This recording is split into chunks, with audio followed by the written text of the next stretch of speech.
ಇದರ ಮಧ್ಯದಲ್ಲಿ ಬಿಜೆಪಿಯವರು ಇದನ್ನೇ ಅಸ್ತ್ರವಾಗಿ ಬಳಕೆ ಮಾಡಿಕೊಳ್ಳುತ್ತಾ ಇದ್ದಾರೆ. ಕಾರಣ ಅವ್ರಿಗೆ ಹೊಸ ಅಸ್ತ್ರವನ್ನು ಹುಡುಕೋ ಶಕ್ತಿನೇ ಇದ್ದಂಗಿಲ್ಲ. ಅವ್ರದ್ದೇ ಇರುವಂತದ್ದು ಸಮಾಧಾನ ಮಾಡಿಕೊಂಡ್ರೆ ಸಾಕಾಗಿದೆ ಅವರಿಗೆ. ಕಾಂಗ್ರೆಸ್ ಸರ್ಕಾರದಲ್ಲಿ ಅನುದಾನಕ್ಕೆ ಹಣ ಇಲ್ಲ. ಸ್ವಪಕ್ಷದ ಶಾಸಕ ಗೃಹ ಸಚಿವರಿಂದಲೇ ಈಗ ಬಹಿರಂಗವಾಗ್ತಾ ಇದೆ. ಸರ್ಕಾರದ ಮೇಲೆ ಈಗ ಬಿಜೆಪಿ ನಾಯಕರು ಮುಗಿಬೀಳ್ತು ಮಾತನಾಡ್ತಾ ಇದ್ದಾರೆ. ಸಿಕ್ಕಿದ್ದೇ ಚಾನ್ಸ್. ಈಗ ಗೃಹ ಮಂತ್ರಿ ಮೂಲಕ ಸಿದ್ದರಾಮಯ್ಯ ಸಂದೇಶ ಕೊಟ್ಟಿದ್ದಾರೆ, ಹಣ ಇಲ್ಲ ನಮ್ಮ ಹತ್ರ ಅಂತ ಹೇಳಿ. ವಿಜಯೇಂದ್ರ ಅವರ ಆರೋಪ ಇದು. ಬೊಕ್ಕಸದಲ್ಲಿ ಹಣ ಇಲ್ಲ ಅಂತ ಗೃಹ ಸಚಿವರ ಬಳಿ ಹೇಳಿಸಿದ್ದಾರೆ ಅಂತೇಳಿ. ಅಷ್ಟೊಂದು ಬೆಲೆ ಏರಿಕೆ ಮಾಡಿದ್ದೀರಿ, ಹಣ ಎಲ್ಲಿಗೆ ಹೋಗ್ತಾ ಇದೆ? ಈ ಹಣ ಹೆಗ್ಗಣಗಳಿಗೆ ಹೋಗ್ತಾ ಇದೆಯಾ ಅಂತ ಸಿಟಿ ರವಿ ಅವರು ಕಿಡಿಕಾರಿರೋದು. ರಾಜ್ಯ ಸರ್ಕಾರ ಸಂಕಷ್ಟದಲ್ಲಿ ಸಿಲುಕಿದೆ. ಬಿಜೆಪಿ ವ್ಯಾಖ್ಯಾನ ಮಾಡ್ತಾ ಇದ್ದಾರೆ. ಸಿಎಂ ರಾಜೀನಾಮೆಗೆ ಚಲುವಾದಿ ನಾರಾಯಣಸ್ವಾಮಿ ಆಗ್ರಹಿಸ್ತಾ ಇದ್ದಾರೆ. ಗೃಹ ಸಚಿವರು ಪರಮೇಶ್ವರ್ ಅವರು ಬಾದಾಮಿನಲ್ಲಿ ಹೇಳಿಕೆ ನೀಡಿದ್ದಾರೆ.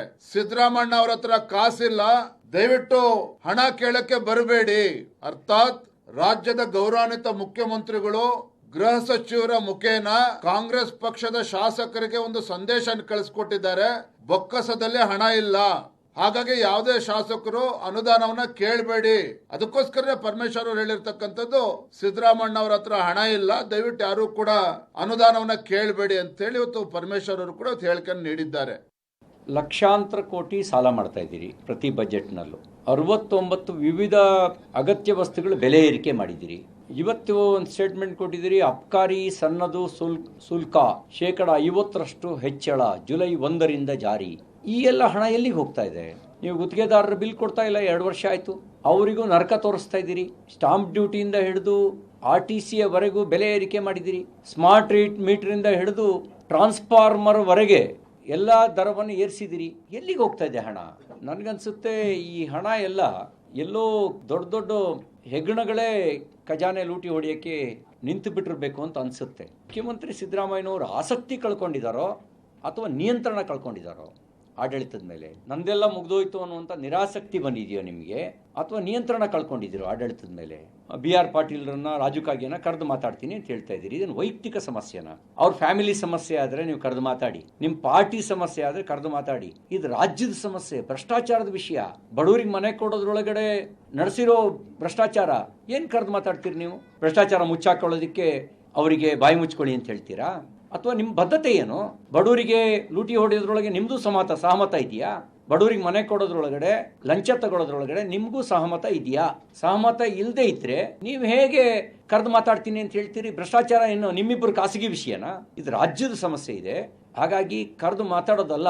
ನೀವು ವಸತಿ ಸಚಿವರು ರಾಜೀನಾಮೆ ತಗೋಬೇಕು, ಇಲ್ಲ ವಜಾ ಮಾಡಬೇಕು. ಇಲ್ಲದೆ ಇದ್ರೆ ನೀವು ಕೂಡ ಭ್ರಷ್ಟಾಚಾರರ ಪಾತ್ರಧಾರಿ ಮತ್ತು ಸೂತ್ರಧಾರಿ ಎಲ್ಲ ನೀವೇ ಆಗಿದ್ದೀರಿ ಅನ್ನುವಂಥ ಅನುಮಾನ ರಾಜ್ಯದ ಜನರಿಗೆ ಬರುತ್ತೆ.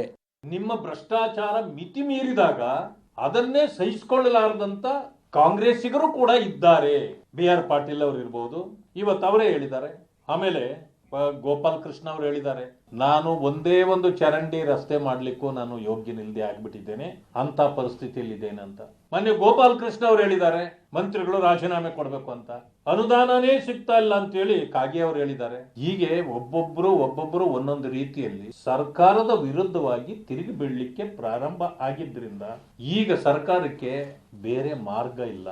ಮುಖ್ಯಮಂತ್ರಿಗಳು ಈ ವಿಚಾರವನ್ನ ಅರಿತು ತಕ್ಷಣ ರಾಜೀನಾಮೆ ಒಗೆದು ಹೋಗ್ಬೇಕು.